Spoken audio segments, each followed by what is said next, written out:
Hi, welcome to BlindOwl Outdoors. We hope you enjoy our channel, and if possible, could you please join our Patreon page? We really need your help. It's been a long, hard road. Thank you. Talked to a couple other people over our travels that have seen little people. We did a job for a guy. They wanted their house doused. They were looking for a treasure, and I finally asked, how come aren't you living in the house? It's been built for like a year or something like that. And they said, well, we're afraid right now. I go, what could you possibly be afraid of? He says every Thursday and Friday night, something like that, the house is all lit up. There's loud music coming from the house, and the little people are having parties there. I said, yeah, right. I said, probably teenagers or something, but they were terrified of it. They wouldn't move. They built a house and wouldn't move into it, so that tells you something.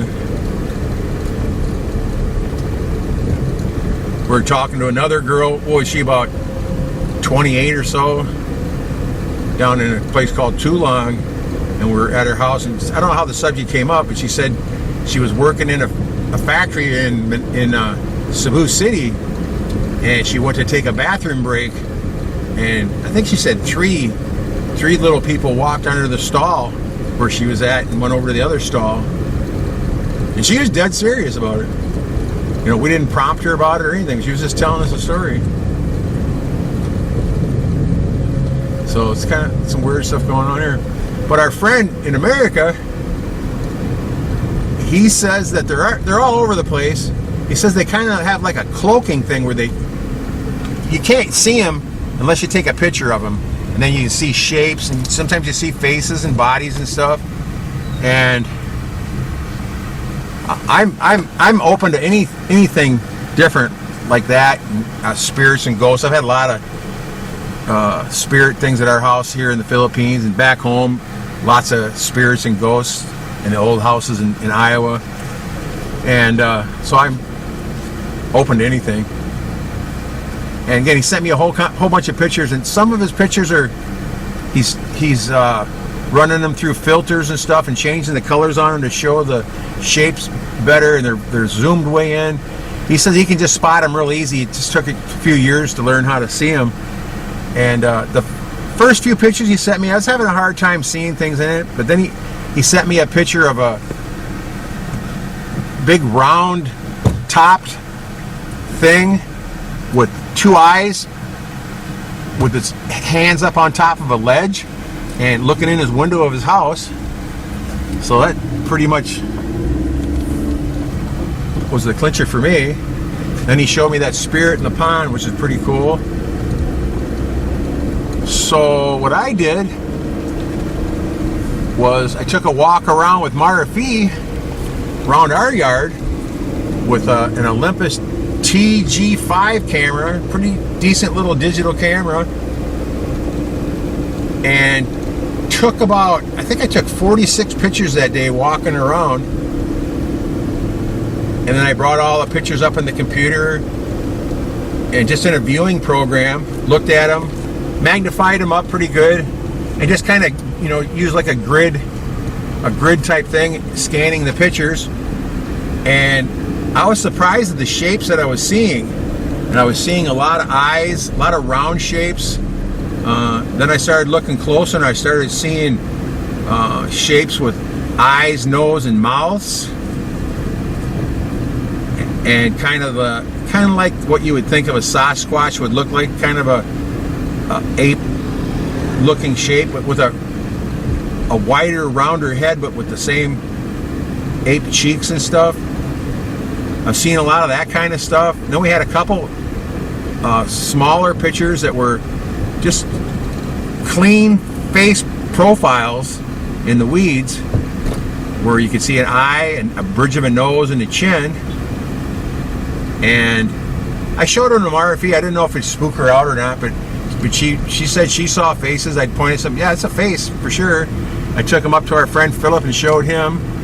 I also sent the photos to our friend in America, and he sent them back with all kinds of circles all over them, and a lot of things that I thought might have been, he was saying they're definitely Sasquatches. They're all different sizes and shapes, and he said they're like families, you know, brothers, sisters, cousins, the whole ordeal. And there's all different sizes, and some are big, some are small. But I don't know what you guys think about that. To me, it's pretty cool.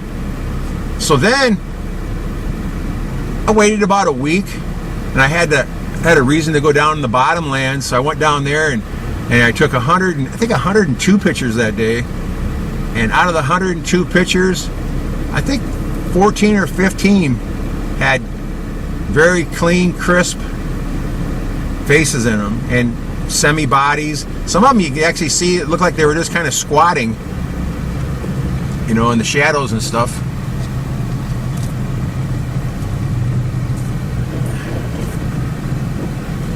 A lot of people here in Talboon today. But do me a favor, guys.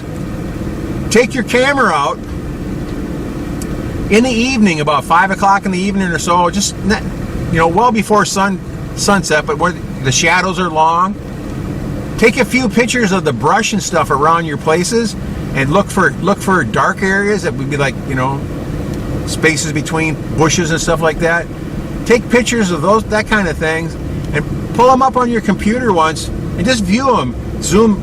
You don't have to zoom all the way in, but zoom about 3/4 of the way in, and just look real close with an open mind, and look for round shapes and oval shapes that would be like the gorilla style shapes that I'm seeing. And if you do get anything, send me the photos, will you? Send me in photos on email, blindowloutdoors@gmail.com. And I'm real curious to see what you got. But I also went to 2 different places on the island when I was roaming around with our friend Don the other day, and I went up in the mountains and just pulled the car over in the mountains and looked for places where I could walk down off the shoulder to where I got down into the darkness. And this was right at noon. And again, I'm going to say six pictures that day came up with faces in them.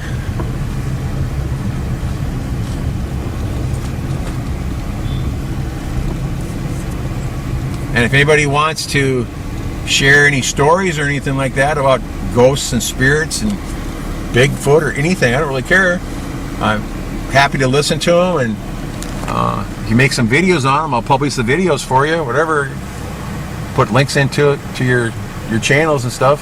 We all need to get together anyway and start linking to each other more, because I know my channel, I'm putting out some great videos, and my channel is not getting anything for views. I used to get 3,000 to 5,000 views per video all the time, and now I'm getting 25 views for some reason. I don't understand what's going on.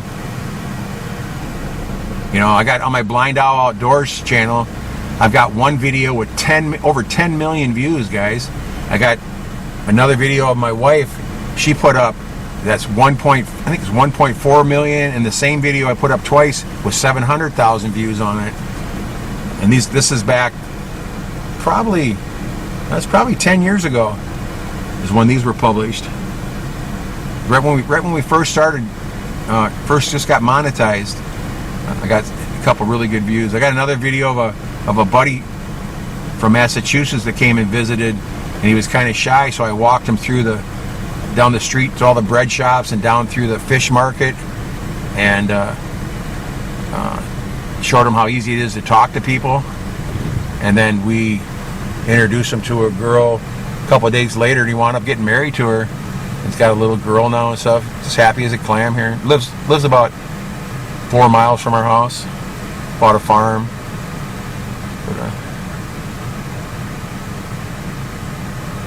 is this our guy right here?